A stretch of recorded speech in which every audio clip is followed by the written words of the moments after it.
Thanks for listening to the ArtTactic Podcast. I'm your host, Adam Green. I vividly remember March 3rd, 2020. I recorded a podcast with Lisa Movius, the China Bureau Chief and Asia Correspondent for the art newspaper, about the coronavirus and its impact on the Chinese art market. At the time, we were under the impression that the virus was contained within China, and while it was causing some deaths and lockdowns there, I was most interested in how the Chinese art market was coping with it. Of course, we had no idea that a global pandemic was about to ensue. The most surreal part of that episode, actually, was when we finished recording, and Lisa went into detail with me about the degree of the lockdowns there, and she insisted that the virus would be in America shortly and everywhere around the world. We would wear masks and be forced to work from home, and we would have to do temperature checks when we went to the restaurants or grocery stores. I remember finishing speaking with Lisa, and while what she said seemed unbelievable at the time, it shook me, and I was scared that her forecast was going to be true. In the end, of course, it was true, and even more severe than she had suspected. And so here we are exactly 2 years later, and so we wanted to have Lisa back on the podcast to update us on what's going on in China now relating to the pandemic, as well as how the art world there has been able to push forward during these past 2 years. So I hope you enjoyed the episode. Thanks so much for listening.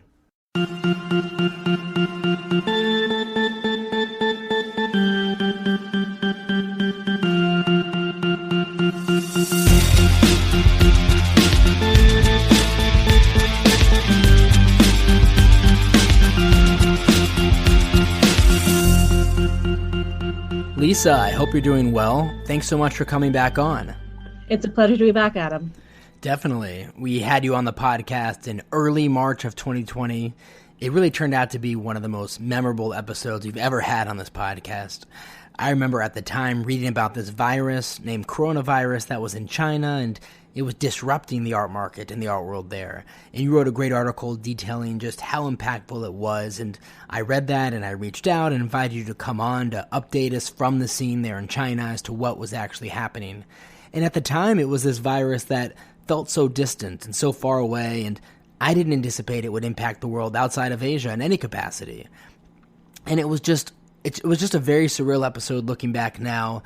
The world has changed so much since then, of course, but we really appreciate having you back on to update us on how things are in China right now and talk about a variety of aspects of the Chinese art market. But before we even get into the art world, tell us, how are things in Shanghai and the rest of China now relating to COVID? Well, Adam, when we spoke in March 2020, China was just coming out of its nationwide lockdown for most of the country, which we had started at the beginning of February 2020. So pretty much everything had lifted by May or June 2020. And there hasn't been a nationwide lockdown since then.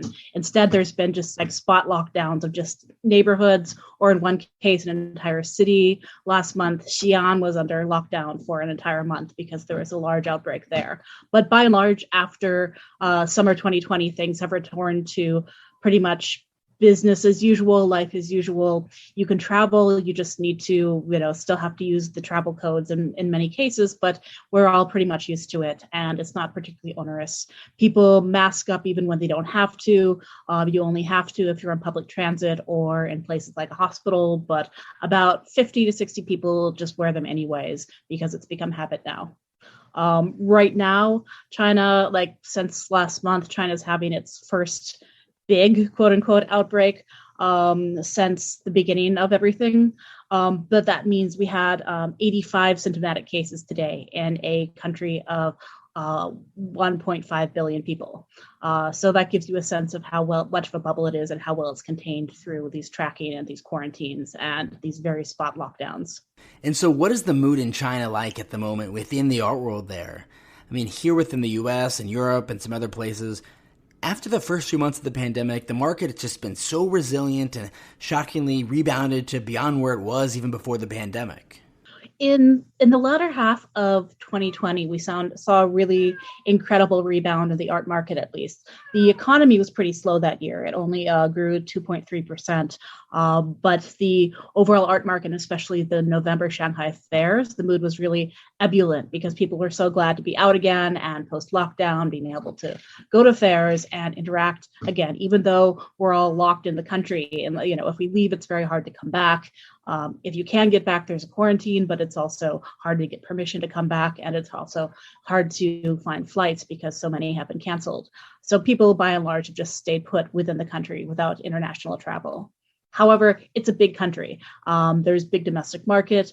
There's more and more little fairs popping up in these second-tier cities.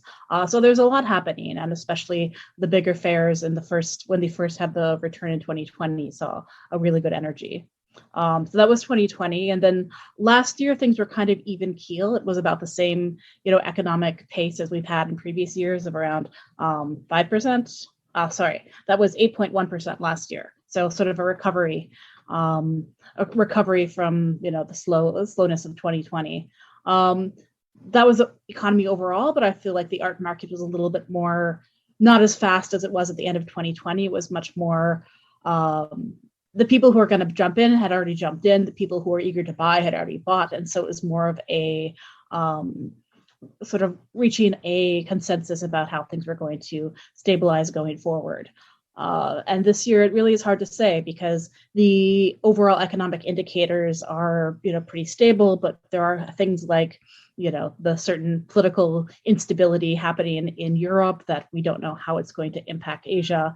And also, end of last year, beginning of this year, there was a big real estate firm called Evergrande that has gone into default on its $30 billion US in debt. And so that's probably going to have a big impact on things like the property market, which is going to hit a lot of the art collectors, of course. Yeah, it will be interesting to see how really the next several months play out.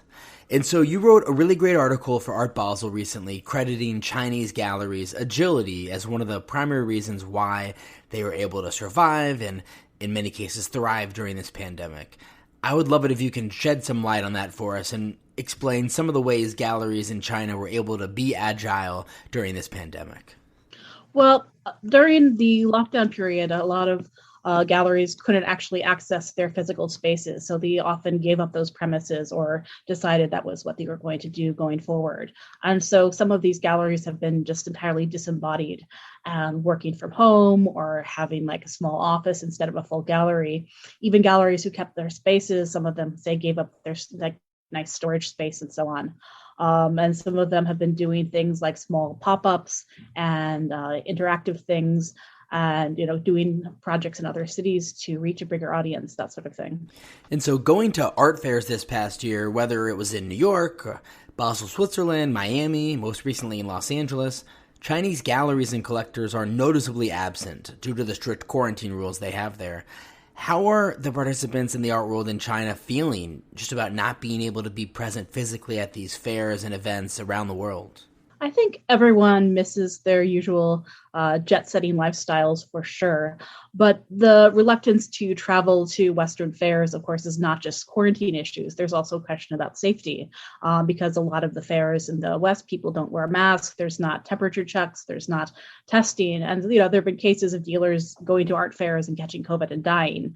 And so, everyone feels like there's a big personal risk to travel abroad for fairs now. There's been, meanwhile, an explosion of domestic fairs. This was happening before COVID, but definitely has ratcheted up in terms of people's interests in fairs like in Shenzhen, in Xiamen.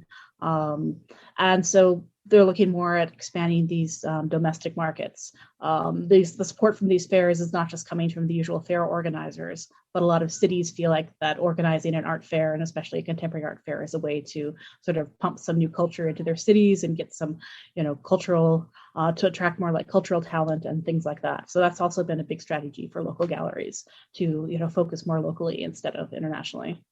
So I remember when art fairs started occurring again in New York, people were excited and interested and really taking note as to who attended the fair and what galleries exhibited, because they were using this as a metric really to see where things stand and how far away we are towards a normal kind of international art fair in New York. Art Basel Hong Kong has been postponed slightly, I think, from March to May. Is that an event locally that people are looking to gauge where things stand? Actually, no, because there's also travel restrictions between Hong Kong and mainland China. So mainland China is pretty much a pretty safe COVID bubble, but Hong Kong is having a pretty intense outbreak right now. its first one for a long time. And so we don't know how much that will subside by May. And so anyone coming from Hong Kong to China still have to quarantine for 2 weeks. Got it. So mainland China and Hong Kong, despite physically being so close to each other, really travel between the two is quite difficult, just like it is between China and much further places like the US or Europe.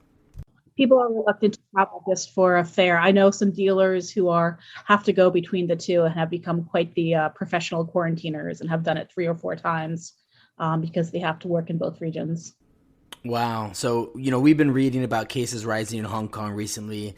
And so what does that mean for the art world in Hong Kong versus mainland China? Are things just in very different places right now?